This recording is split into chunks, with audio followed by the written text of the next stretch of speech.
وَلَقَدْ يَسَّرْنَا الْقُرْآنَ لِلذِّكْرِ فَهَلْ مِن مُّدَّكِرٍ۔ السلام علیکم ورحمۃ اللہ وبرکاتہ۔ الحمدللہ کفا وسلام علی عبادہ الذین اصطفیٰ، اما بعد۔ محترم ناظرین کرام، آسان درس قرآن کے اندر تیسرے پارے کا 7واں رکوع ہے، جس کے اندر 2 آیتیں ہیں، آیت نمبر 282 اور آیت نمبر 283۔ اعوذ باللہ من الشیطان الرجیم، بسم اللہ الرحمن الرحیم۔ یا ایھا الذین آمنوا اذا تداینتم بدین الی اجل مسمی فاکتبوہ ولیکتب بینکم کاتب بالعدل ولا یأب کاتب ان یکتب کما علمہ اللہ فلیکتب وَلْيُمْلِلِ الَّذِي عَلَيْهِ الْحَقُّ وَلْيَتَّقِ اللَّهَ رَبَّهُ وَلَا يَبْخَسْ مِنْهُ شَيْئًا فَإِنْ كَانَ الَّذِي عَلَيْهِ الْحَقُّ سَفِيهًا أَوْ ضَعِيفًا أَوْ لَا يَسْتَطِيعُ أَنْ يُمِلَّ هُوَ فَلْيُمْلِلْ وَلِيُّهُ بِالْعَدْلِ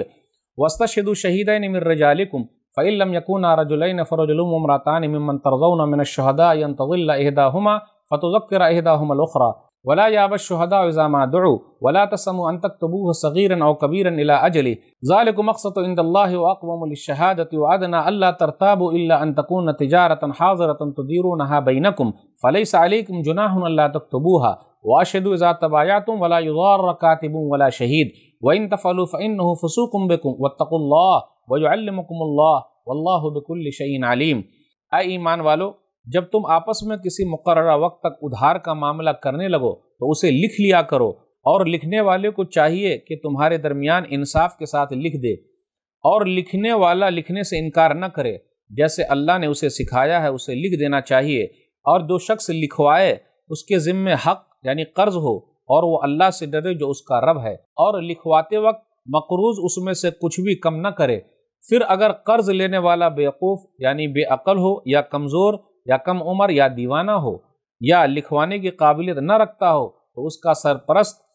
انصاف کے ساتھ لکھوا دے، اور اپنے مردوں میں سے 2 گواہ بنا لو۔ پھر اگر 2 مرد نہ ہو تو 1 مرد اور 2 عورتیں گواہ بنا لو، جنہیں تم بطور گواہ پسند کرو، یہ اس لیے کہ اگر ان میں سے 1 عورت بھول جائے تو دوسری اسے یاد دلا دے، اور جب گواہوں کو گواہی کے لیے بلایا جائے تو وہ انکار نہ کریں، اور معاملہ چھوٹا ہو یا بڑا اسے مقررہ وقت تک لکھوانے میں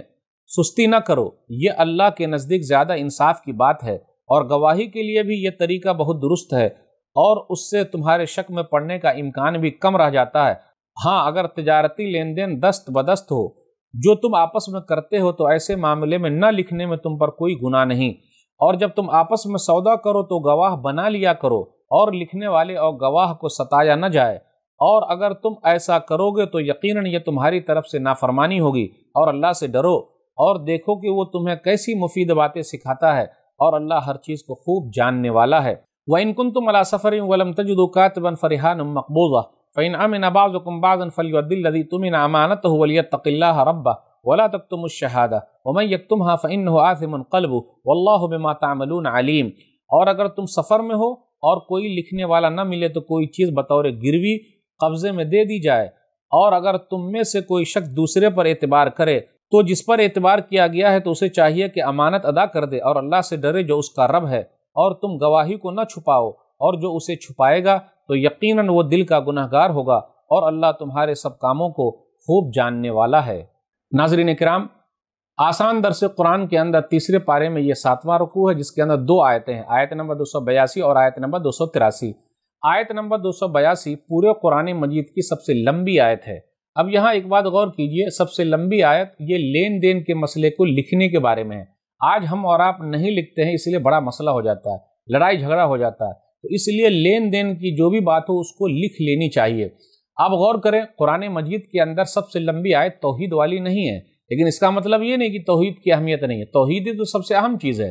توحید نہیں تو کچھ بھی نہیں، اور شرک والی آیت نہیں ہے تو اس کا مطلب یہ نہیں کہ شرک سے نہیں بچنا ہے، بھائی اس سے بچنا بہت ضروری ہے۔ نماز والی آیت لمبی نہیں ہے تو اس کا مطلب یہ نہیں کہ نماز کی کوئی اہمیت نہیں، کیونکہ اسلام کا دوسرا رکن نماز ہے۔ تو یہ آیت جو لمبی ہے تو اس کا مطلب یہ نہیں کہ یہ سب سے اہم ہو جائے گی، یہ بتانا مقصود ہے کہ اس کے اندر جو بات بتائی گئی ہے وہ بات اہم ہے، یعنی لین دین کا معاملہ ہو تو ہم اور آپ لکھ لیں، لیکن دوسری چیز جو ہے تو اس کی اہمیت نہیں گھٹتی۔ جیسے آپ غور کرتے ہوئے چلیں، نماز کے اندر جیسے رفع دین ہے تو نبی صلی اللہ علیہ وسلم نے رفع دین کیا ہے، صحابہ کرام نے کیا ہے،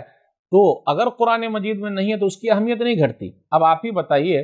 کہ نماز کے اندر کتنی رکعتیں کون بتائے گا؟ نبی صلی اللہ علیہ وسلم نے بتایا، حدیث سے ہم کو ملا ہے، تو اس کی اہمیت اپنی جگہ پہ ہے۔ لیکن یہاں جو بتانا مقصود ہے کہ یہ سب سے لمبی آیت ہے، یعنی لین دین والی آیت ہے، تو ہم اور آپ اس کو بھی اہمیت دیں۔ یہ نہیں کہ لمبائی کے اعتبار سے اہم ہے تو دوسری چیزوں کی اہمیت گھٹ گئی، جی نہیں، بالکل نہیں، اس کی اہمیت زیادہ ہے۔ پھر آگے یہ کہا گیا کہ ایک مرد رہے اور دو عورت رہے۔ کچھ لوگ اس پر اعتراض کرتے ہیں۔ یہاں لین دین کے مسئلے میں یہ گواہی ایسی ہے کیونکہ عورتوں پر مال کمانے کا بوجھ نہیں ہے، وہ باہر جا کے کمائیں، لیکن گھر میں رہ کر وہ تجارت کر سکتی ہے، تو وہ ہو سکتا ہے وہ بھول جائے، اس لیے دو گواہی۔ اس کا مطلب یہ نہیں کہ ہر چیز میں عورت کی دو گواہی رہے گی، جی نا۔ آپ ہی بتائیے، کبھی کبھی ایسا ہوتا کہ عورت نے کسی کو دودھ پلایا ہے تو اکیلے صرف اسی کی گواہی چلے گی، ایک اکیلی عورت کی گواہی چلے گی۔ حدیث کے اندر آیا، صحیح بخاری کتاب البیوع حدیث نمبر 2052، عقبہ بن حارث کہتے ہیں کہ ایک کالی عورت جیسا گمان ہے وہ آئی اور نبی صلی اللہ علیہ وسلم سے کہا ارضعتہما،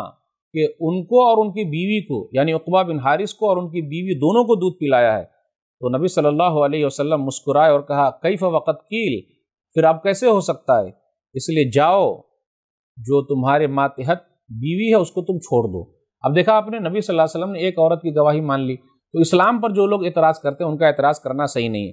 پھر آگے یہ بیان کیا جا رہا ہے کہ اگر جو آیت ہے، آیت نمبر 283، سفر کے اندر قرض کا معاملہ آ جائے تو رہن کا مسئلہ ہے، اگر کوئی چیز موجود نہیں ہے تو ہم اپنا سامان وہاں رکھ دیں اور ضرورت کی چیز لے لیں۔